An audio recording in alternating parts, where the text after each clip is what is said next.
Good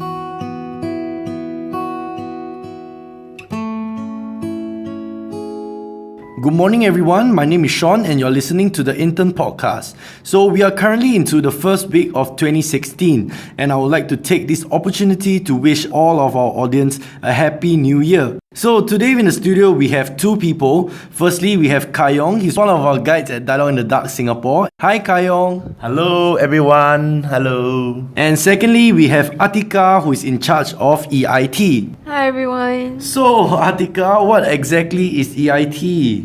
So EIT stands for Educational and Inspirational Talks, which I am in charge of alongside two of my colleagues. It serves as a form of outreach that DID does to educational institutions like primary schools, secondary schools, and even universities. With all that, like you going to schools and educational institution, what exactly do you do in EIT? So through conducting an EIT talk, it creates an avenue for dialogues to take place between the audience members and also the guest speakers, which would usually be one of our visually impaired guides. As such, it allows direct interaction with the visually impaired guides, as well as raising awareness of visual impairment and the various eye effects that comes along with it. So by teaching all the students about the different type of visual impairment, there certainly is the aspect of educational within the talk. However, where does the inspirational part actually comes into play? Alright, like I mentioned before, I would go down to the school with one of our visually impaired guides, and they will have this segment where they will talk about how they became blind, how they overcame any obstacles,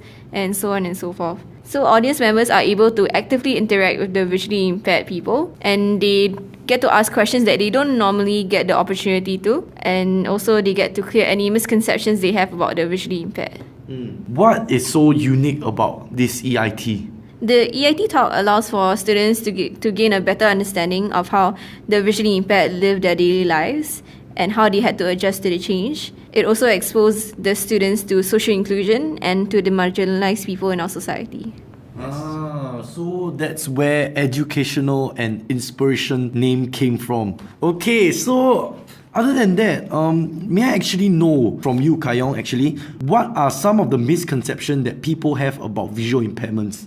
Okay, there are actually many misconceptions about visually impairment.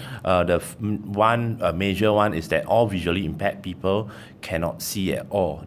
But actually, there is a wide range, ranging from total blindness to partial blindness. And I'm like in between the total blindness and the partial blindness. I do have a little bit of vision.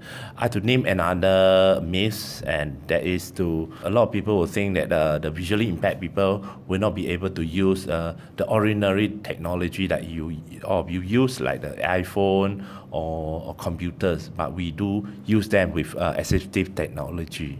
Oh, so thank you for sharing about these misconceptions that people have. Thank you. No problem. So with that, any schools that are interested to have EIT in your school, please feel free to call us at 6460-6222 or just drop us an email at inquiry_dialogueinthedark@np.edu.sg. So with that, have a wonderful week ahead. Goodbye. Bye.